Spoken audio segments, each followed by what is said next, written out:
Hey guys, what's going on? My name's Tyler McNabb, and this is my 400EX. So it is currently the Sunday after round 2 of Extreme XC, and as you can see, the theme of this last race was muddy. So we got it all up on the stand, ready to get her washed up. Got my gauntlets sitting over there covered in mud. Got my boots chilling. My gear and stuff's all still inside the barn. We'll get that out. I'm probably gonna have to power wash this thing in stages just because it's so freaking dirty, but yep, that's what comes from it. So as you know from my race vlog, we had some damage to the airbox. So as you can see, it literally just broke the back mount off, and that's what fell off. And then unfortunately, when it did that, it was just bouncing on the carburetor, and this clamp just, couldn't hold it enough, and so it eventually fell off. So I took it off, and the only reason my airbox didn't actually fall off was because of the crankcase vent that's attached to it. So that's good. At first glance, I'm gonna take the rear seat off here in a minute to actually do some more investigating, but it looks like the carburetor is relatively clean. So hopefully we didn't suck in too much water and dirt into the motor. Definitely going to be in for an oil change after this one, because I'm guessing it did.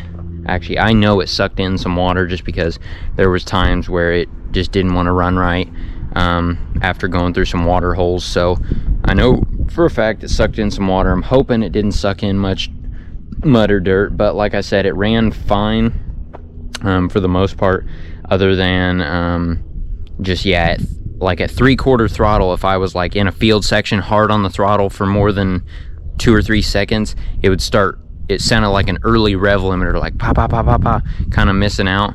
And what I'm pretty sure was happening was, since that airbox fell off, it was running super lean up top, and so it was just, yeah, it was missing out up top. So hopefully we didn't do any serious damage to the motor. I got back to the trailer after the race, and it just sat there and idled fine. Didn't hesitate any, or it still ran. So hopefully the motor's still good. I'm going to talk to my former mechanic Roy up at Rissler's Extreme ATV and see what his opinion is, but I think we're probably still good. Just do a good oil change and all that. But first thing we got to do is get this thing washed up, and really the only way to get something like this cleaned up is a power washer. So if you're thinking about getting into XC racing and you don't have a power washer, it may be something you want to invest in, because this mud ain't coming off with your standard garden hose. So, oh look, there's an acorn.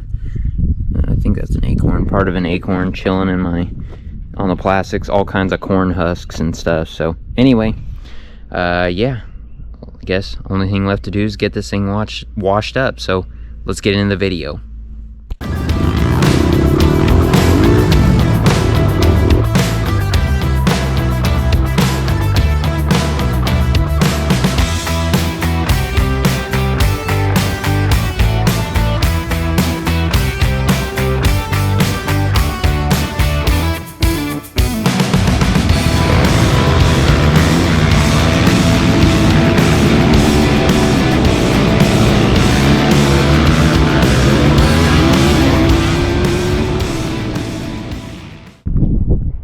Okay guys, well, I got her all cleaned up. Unfortunately, while I was pressure washing, freaking blew the graphics off. So this is still sticky, so hopefully once this dries out, I'll be able to kind of put that back on. But yeah, that kind of sucks because it was peeling up a little bit down here at the bottom, as you can see. And I guess I just hit it just right with the pressure washer to where it blew it off. So hopefully that'll go back on, because I don't want to be buying a new graphics kit right now. I mean, that'd be cool, but I don't really want to be spending the money. So anyway, for the most part, got it cleaned up. Not sure if you can see it on camera, but there is mud everywhere. There was so much mud that came off of this quad. I think I probably brought, let alone on the rear fenders, I mean, there's mud all over the ground here. This big chunk of mud came off my seat. All that stuff came off my rear fender. I mean, I probably brought 200-300 pounds of mud home with me from that race. It was a muddy one, but got it pretty much all washed up, so hopefully. And then I went ahead, sprayed off the air box just to clean it up, even though I probably won't be using it or anything. I'm not sure yet what I'm going to do. I'm probably hopefully going to buy a new one and then probably go from there. But next thing to do is I'm going to let this thing dry out overnight, and then from there we will dig in to this carburetor. I'm definitely gonna take that off, clean it up, go through it, make sure there's not a bunch of dirt sitting in the bowl or the jets or anything, make sure none of that stuff's clogged, and then look at the intake and stuff. Hopefully there's not a bunch of dust or a bunch of dirt and stuff in there, and then, like I said before, do an oil change of some sort. So I'm gonna let this dry out, and then when I catch back up with you, which will probably be in a day or so, we'll get to working on this thing. So I'll pick up with you there.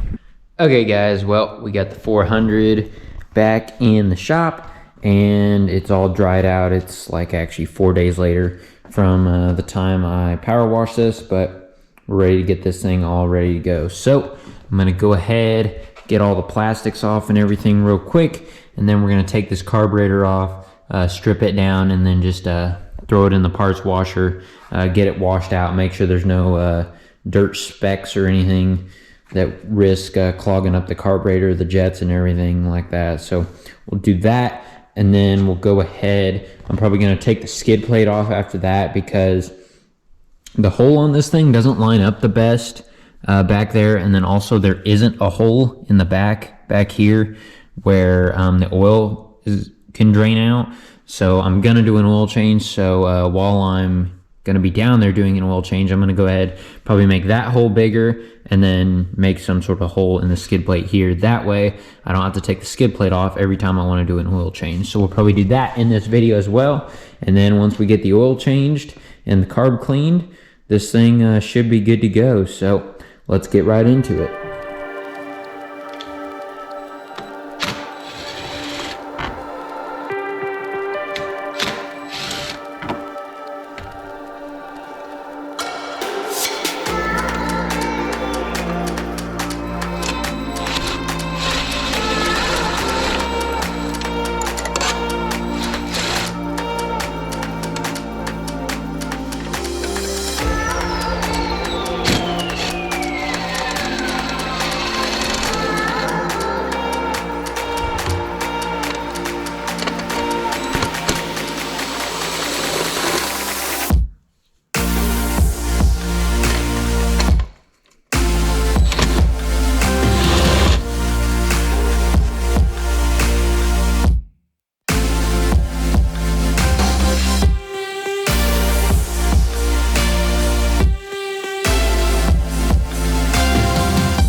Got the old carburetor off, and as you can see, it's nice and dirty under here still. That's the thing, if you don't take your plastics off when you wash, you get left with all this dirt that's unseen. So that's probably why I'm really gonna start taking the plastics off after every race and washing this. So probably later this week I'll get out and well, actually maybe not later this week because I don't have another race for like a month. So probably leave it for now, maybe clean it up just a little bit, but I'll probably ride between now and the next race. So but before the next race, I'll get this all cleaned up so it looks nice and good. So Got the carburetor off, and the intake looks good. There's no dirt or mud or anything like that in there, so that is good. Got the carb off, and we are going to take it apart real quick. Just make sure there's nothing lurking in the bowl or anything. Make sure all the passageways are cleaned out, and then we should be good to go on that.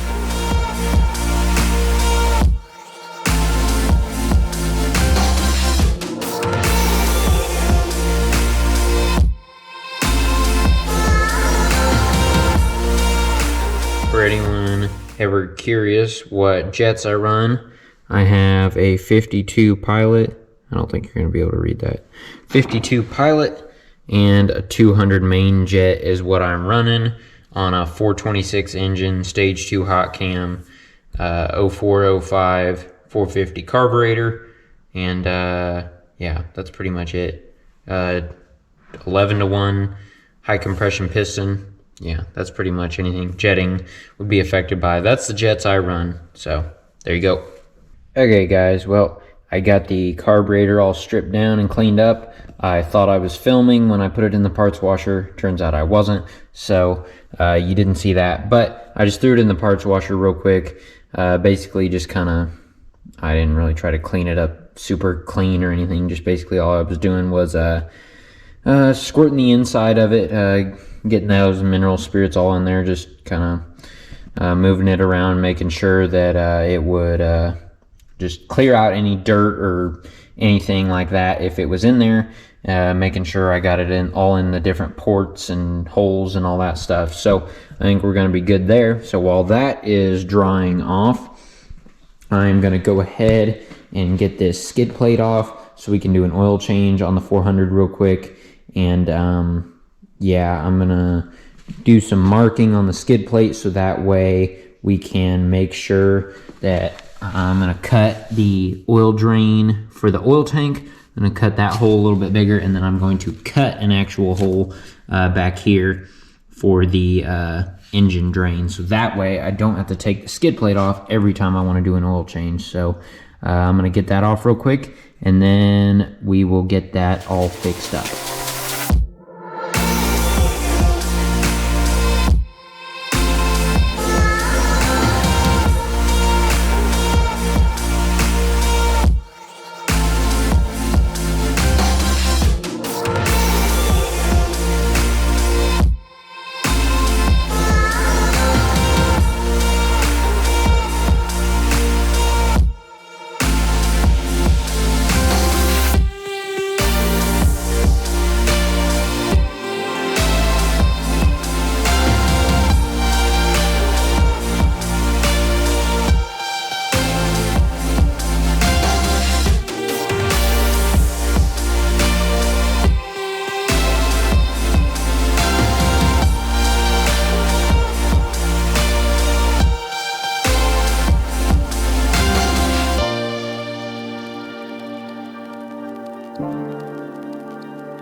Okay guys, got the holes cut out in the skid plate. So it turns out there was one at the back. I just couldn't see it because one, it was full of mud, and two, it was actually covered up a little bit by the frame rail, so still not the best position. So I went ahead and made it a little bit bigger for that very reason. And then also I've got a nice oblong hole for the front. I didn't really want to make it this big, but that's just how it ended up happening. I ended up cutting it with the jigsaw because I really didn't have much else to use, but it actually worked out pretty well. So I got that. So really the only thing left to do, it's actually the next day, so carburetor is all good and dry, ready to go. So all I have ready to do now is, or I guess I'm ready to do, is get all this back together. So I'm going to get the skid plate back on, or actually I'm going to change the oil first, drain all the oil out, get the skid plate back on, get the carb on, get the gas tank, air box, all that fun junk, and then we're going to fire this thing up, make sure it's running good. So let's jump right into it. I'm just going to time lapse, and I'll see you when we're ready to start this thing.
Okay guys, well, got everything put back together.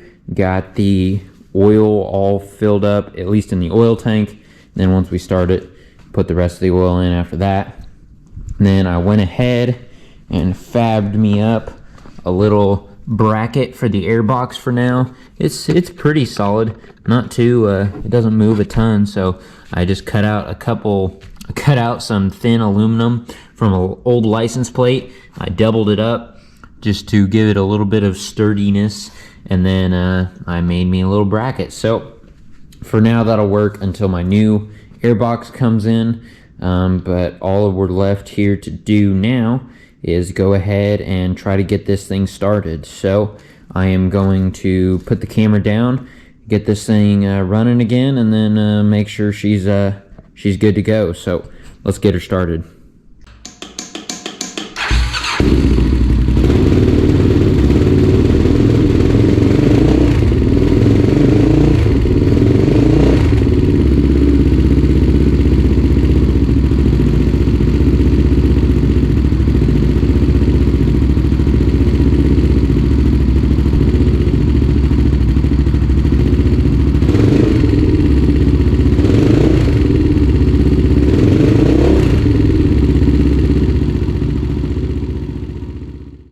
Okay guys, well, as you can tell, the old girl still has it. So yep, started it up, running really good. It's not smoking or anything. It's, for some reason, actually, since I took everything apart, it almost seems like it's running better than it was. Well, of course it's running better than at the race, but it seems like it was running better than before, like the whole airbox thing fell off. So who knows, maybe the airbox falling off cleaned out the carb or something, I don't know. Anyway, but we got this thing all back together pretty much, and I think we are gonna be good to go. Engine seems good and fine, so don't think we're gonna need to deal with anything there. Airbox is on its way for the new airbox, so that way I don't have to mess around with this jank mount. But it's something I will mention. I've had a couple people ask what oil I run. This is the oil that I run in my quad, Maxima Premium 10W40. It's not synthetic, it's just standard high performance engine oil. A lot of people run synthetic.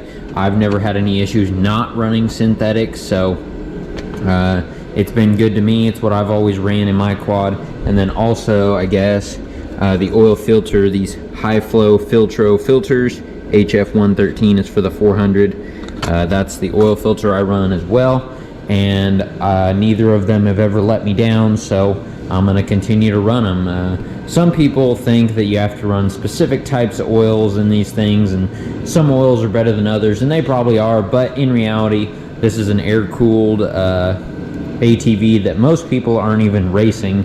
It's just like a trail riding machine, so in reality, as long as you get a decent name brand oil, whether it be Maxima, whether it be AMSOIL, whether it be Rotella, or even, you know, stuff that you can get at Walmart and stuff, as long as it's, you know, just a decent oil or whatever, I think you'll be good. Some sort of 10W40, you'll be good to go in these things. They're pretty hardy machines, as you can see by I ran it basically without an air filter for half of a super muddy race. So overall, I think the 400 is good to go. So I think I'm gonna end this video here. You may have seen some spare parts. I ended up buying some spare parts from a guy that I actually used to race with, and he had a 400 and he just had a bunch of these parts laying around.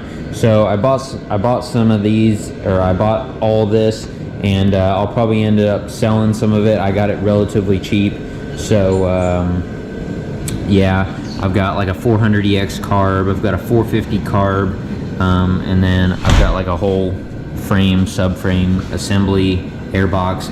I'm going to utilize that as my spare. I've got like a front master cylinder, some oil coolers, oil tanks, that kind of stuff. So overall, got some spare parts. Some of them I'll keep, some of them I'll probably end up selling, so be on the lookout for that if you're looking for some spare 400EX parts. But anyway, I want to thank you guys for coming and watching. Good to see that the 400 is good to go. ready for the next either riding session or race. And thanks for watching, and I'll see you in the next one.